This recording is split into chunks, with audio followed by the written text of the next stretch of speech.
What's going on, everybody? If you don't know, I am a gigantic Godzilla fan. I am a kaiju fan so much. I grew up loving Godzilla. It was like my favorite thing ever to watch as a kid. From the time I was like 4 or 5 years old, I was watching Godzilla movies, and he was my hero. You know, this is what I love. This is what my first like real attachment to something media-wise that I remember. And really, actually, it's because of Jurassic Park in a way, because for whatever reason, and I think it's great parroting, but whatever you guys think, is that my mom took me to see Jurassic Park when I was like 4 years old when it came out in the theaters. I mean, there's crazy shit happening in that movie. I mean, it's PG-13, whatever, but for a 4-year-old, there's some scary stuff in there. But for whatever reason, I loved it, and it started to spark my love of like dinosaurs and monsters and stuff, and I specifically remember being a kid, and Godzilla was going to come on the TV. I think it was like TNT's Monster Vision, you know, marathon or whatever. And I didn't know what Godzilla was. And I remember my dad telling me, you know, it's like, you like Jurassic Park. It's like a dinosaur, but bigger and, you know, scarier. And I was like, what? Bigger and scarier than the T-Rex? I'm 4, all right? You know, so what is this? And I remember watching it, and I'm not shitting you. The very first Godzilla movie I ever saw was the original 1954 version playing on TV. And the very first image of Godzilla I ever saw was this, right here, this scene playing right now with Godzilla coming up over the hill. I put it on the background for you guys. And that image this one is burned into my brain. And it was the first time I saw Godzilla as a kid, and it just exploded from there. I remember seeing that and just being like, wow, like he's so huge and menacing and like terrifying and awesome, and I just want to just eat this shit up, and I did. And from then, bam, every Godzilla movie that was on TV, I made sure I watched, and my parents got me the VHSs of like some of the older films, Godzilla vs. Mechagodzilla. I wore that tape out. I watched it so much. And so really what I'm trying to say is I like Godzilla movies, obviously. So I was, of course, very excited for Godzilla King of the Monsters, the new film, to come out. I saw it in IMAX on Saturday, and I was not disappointed at all. This video is not going to be a review. I don't really want to... I've done review videos plenty of times, but like I don't really want to do review videos anymore, because they're a dime a dozen. Everybody does review videos, and you know, what's my score gonna... You already know I'm biased. Like my intro, I just told you I'm biased. I love Godzilla movies, so there's no point in like listening to me about it, and there's no point in listening to other specific critics about it. All you really need to do is go see it for yourself, and if you like it, you like it. If you like giant monster movies, if this is a genre for you, you're going to like it. If not, then you're not going to like it, which is represented in plenty of the critics right now, which I'll get to that in a moment. So this is more of just a discussion video, and I will be doing spoilers, and I'm going to try not to make the video run too long. The intro ran too long, but I just needed to get that out. I needed to tell you guys. So Godzilla King of the Monsters. This is the sort of sequel to the 2014 Godzilla, which was directed by Gareth Edwards, and that movie came out, and I remember the first time I saw that in the theaters, I really, really liked it, but on subsequent viewings, I like it less and less and less and less, and I rewatched it again before seeing King of the Monsters, and I like it even less. I think it has a great setup. I think the first half hour is really good, and then it just kind of falls apart. Like it just becomes, it falls completely apart, and it loses your attention, my attention span on it, and I can't, I don't know. It's not a great film. And I think because of that, that burned a lot of bridges for a lot of people as far as Godzilla goes, because that movie made a lot of money on its opening weekend. People were really excited for it.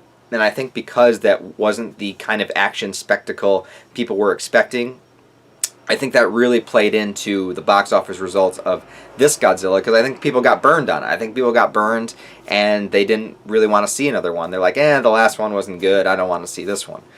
I think that was a lot of the reason that the box office isn't great. Now, it didn't do bad. It didn't bomb. It's going to make its budget back worldwide. It's already making a ton of money. So it didn't do horrible, but the opening weekend wasn't as much as the first one, and it wasn't even as much as Kong Skull Island, which is also part of this monsterverse that they're trying to create, which I think is great. I think it's great because we need something else to kind of like fill the gaps between like the big superhero movies and the fucking Fast and the Furious franchise and all this like big summer shit. Like giant monster movies is something different. It's something unique. It's something that needs to make a comeback, but as far as American audiences are concerned, I just don't think they really get it. I just don't think they really gravitate towards it, and that's fine because Godzilla isn't an American property. You know, it's from Japan, and there are a lot of things from Japan that we've tried to transfer over to America that just don't sit well with people. There's a large, rabid, strong fan base that exists, but as far as like the mass, like general movie-going audience is concerned, it hasn't really hit really well. We tried the Ghost in the Shell movie, and all everyone wanted to do was just bitch about the casting instead of actually watching the movie and enjoying it, which it was a really good movie, by the way, in my opinion. We tried the Detective Pikachu. That didn't do as well as they were hoping for, and Pokemon's a huge property, and we're trying to bring Godzilla and show how awesome and amazing Godzilla is. And again, there is that like minority rabid fan base, but as far as the general movie-going audience goes, they're just like meh, you know, and that's how it is. But that's fine, you know, that's fine. Not everybody in the world has to like the same things. As far as me, sorry, review. I'm highly caffeinated right now. I'm gonna try to get... Okay, as far as the movie is concerned, I think Godzilla King of the Monsters really, really represented what the Godzilla movies are. I have a few complaints with it. I have a few gripes. I'll get to that in a moment. But as far as like it generally is concerned, I thought the movie was great. I thought it was a ton of fun. I thought it was so much fun from start to finish. I thought it had so much great action and build up and suspense, and it like builds you up for each fight. Like some people were saying that there's way too much monster action in it. I actually think it's pretty well paced. And actually, then people are saying that there's not enough character development, and I don't know what you want tons of character development in a Godzilla movie for. But having said that, I actually think the character stories were really well woven into the entire film. Like every plot point, every beat, from the beginning of the movie to the end, involved the human characters in some way, interacting with each other, interacting with the monsters, and making things happen. It wasn't just like the human characters set things up in the first 30 minutes and then it was nothing but monsters the rest of the way through. The characters really had a storyline going through the entire thing. And yeah, the trailers spoiled some of the twists and turns and whatnot, and there was a little too much shown in the trailers. I 100% agree with that. But I still think it was a fun ride from start to finish. I thought the characters did a great job. Kyle Chandler, he did so much better in this movie than I thought he was going to do, and not that I don't think he's a great actor, but I haven't seen him in too much. And so I wasn't really sure what he was going to do, and I didn't know he would have as large of a role as he did. And his character actually...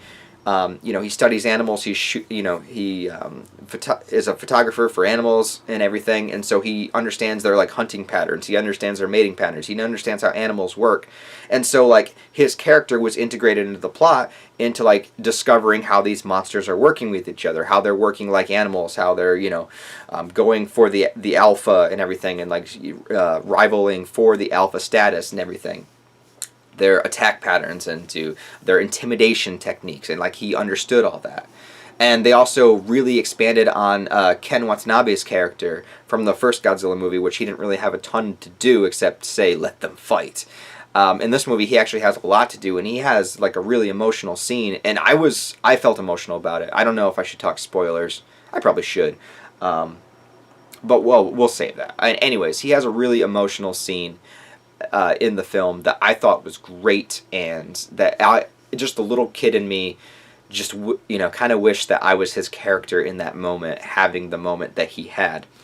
And I think that's the thing too, is that the director of this film, he grew up as a kid watching these Godzilla movies just as I did, and he really understands like what it's meant to be and what it is. And I think this movie really speaks to the child in all of us, and a lot of people, critics and stuff, I think they're coming at it from way too harsh of a viewpoint. I think they really need to put themselves in the mindset of what these movies are, and that's just like to bring out the child in you, to bring out that like fun, oh my god, that feeling that I felt when I was a kid watching the first movie, seeing Godzilla come up over that hill, and just the majesty and just the awe of seeing this like giant creature, just like the love and respect and fear and admiration, and treating it like a god, like this, you're in awe of it and you're just enjoying it, and you're like, wow, what's it going to do? How much can it do?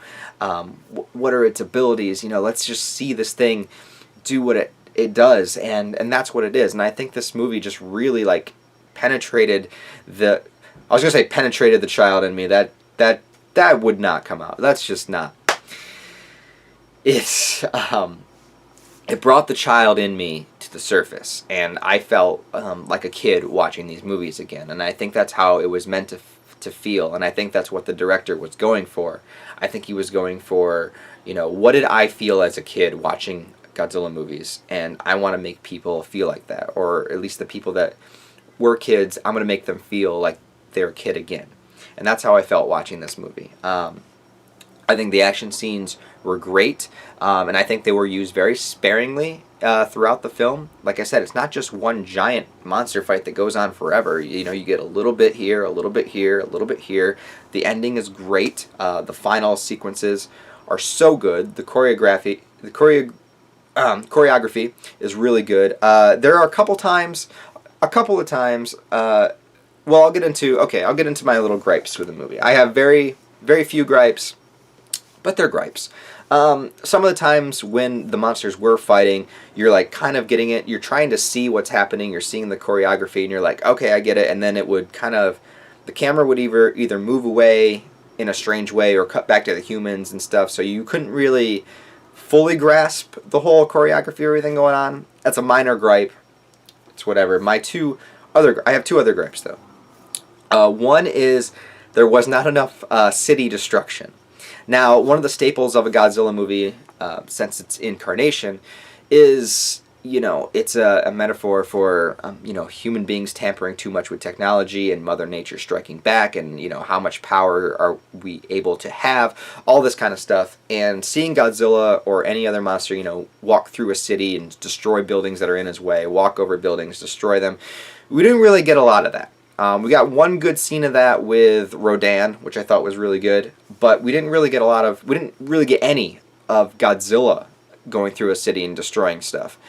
That might have been for a reason, because they're kind of like putting Godzilla into the hero position still, even though he's neutral. He's completely neutral, but if we saw him destroy buildings and people and kill millions of people, probably wouldn't give off as good of a vibe of a hero when he needs to do his hero stuff. And I get that, but that's kind of a staple of Godzilla movies. We need to see him destroy stuff. We need to see him rip down buildings and people running away. And we didn't really get that. Minor gripe, but it's there. And the other thing is there was a villain character. I pulled up the actors here. What was his name? Charles Dance played. And I'm not saying he's a bad actor at all, but in this movie, he really was just like generic bad guy. Like he just stood around with his hands behind his back and said bad guy stuff, and that's not my dog barking out, that's some random person's dog barking out there, so I can't stop that. Yeah, and his character didn't really seem to have a place other than just to like represent the idea that there were villains in this movie. Like all the villains, of course, are fodder to be killed off, or just that don't matter. They're nameless, faceless villains, whatever. Tons of movies do that.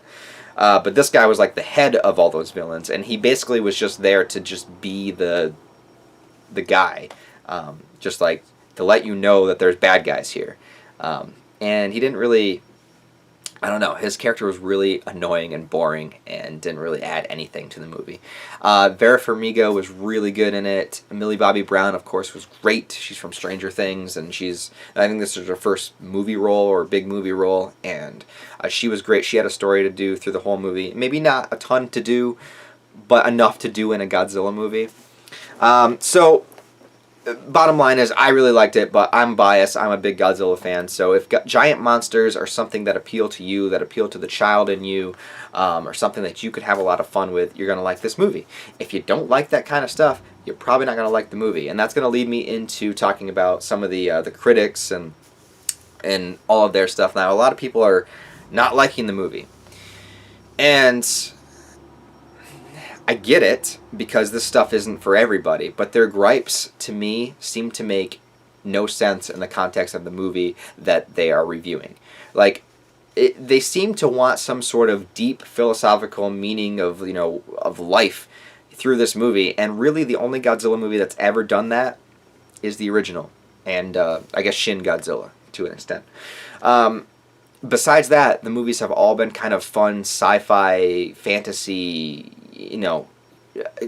monster fighting kind of craziness. I mean, the original stands alone. The original is what it is, and it can't be replicated. And I think people want it to be replicated, but it had a specific place in time when it came out after World War II, after the atomic bomb. And this kind of movie would not make sense in any other time period. And I'm sure there's a way to have a deep, thought-provoking, meaning of life Godzilla movie again. There's probably a way to do it, but people are expecting this original again, and it can't be replicated. You can't remake it. You can't reboot it. You can't take a certain time in history and try to make it relevant again. You can learn about history, you can discover it, you can share it, but you can't recreate it. And that's not going to happen. And I don't know what people are expecting going into a Godzilla movie at this point in time and expecting some deep, meaningful thing and coming out. And it does have meaning to me. It has meaning to the child in me. There is meaning to it. But the meaning that people are looking for is gone. Like, it's done. It's been done. It's not going to happen again. So I don't understand what people are looking for. People didn't think the character stuff was enough. And I completely disagree. I think the characters played a part throughout the entire film and made sense to the entire narrative of the movie. And I didn't need any more than that. I didn't need any less. I didn't need any more. It gave me some emotional beats. Maybe you weren't attached to the characters. Oh well, that could happen to any movie. That's not like this movie's fault that you didn't get attached to the characters. I did. That was me. And what are the other complaints about it? Like, again, too much monster fighting. No, there's not. It's very well paced. It doesn't take up a majority of the movie. I don't know what you want from it. This is a kaiju movie. This is a Godzilla movie. This would be like someone giving this movie a negative review would be like me going to review a Medea movie. Now, there's lots of people that like those movies, but it's not my cup of tea, so obviously I wouldn't give it a positive review because... Cars. I wouldn't give it a positive review because I don't like those movies. Like, they annoy me. They bore me. So what do people expect if you already don't like Godzilla kaiju movies and you're a critic going in to review it? Obviously you're not going to give it a good review. It doesn't make any sense to me, and this is why, like, Rotten Tomatoes and shit, I never look at that shit. I never look at Rotten Tomatoes or anything because this is just an algorithm. It doesn't... You average out a whole bunch of people's opinions of a movie and come up with a score that, and you don't know who these people are. Everybody has individual tastes and backgrounds, and... God, this is why I hate filming here, because there's so many just loud noises. It's hard to make videos. Anyways... Everybody has different tastes and opinions and are coming from a different angle and grew up differently and watched different things growing up. And so it really makes no sense to take an average of a bunch of people's scores and put it together, because all of those people have such complete different complex thoughts and ideas that you can't just average out people like that. You can't just put a statistic together. It just doesn't make sense. If somebody gives the movie a 100 and another person gives it a 0, you put it together and the movie gets a 50. How does a 50 accurately represent the person that gave it a 100 or the person that gave it a 0? It doesn't. It's completely different than both of their ideas and opinions about the movie. So it's the same thing on a larger scale. Like, it doesn't represent the people individually. And at the end of the day, you really got to make up your own mind anyways. So this video is about to be 20 minutes long, so I'm going to stop now. I really enjoyed the movie. What did you think of the movie if you saw Godzilla King of the Monsters? And I really, really think you should. Unless you just hate Godzilla movies. In which case, why did you watch 20 minutes of me talking about it? But if you did, if you watched 20 minutes of me talking about it, then you should definitely go see it. So let me know your thoughts and opinions of Godzilla King of the Monsters down below. I give it a thumbs up, whatever. I don't rate movies, score them, whatever, but I think it's great. Like this video, subscribe if you want to. Talk to you next time.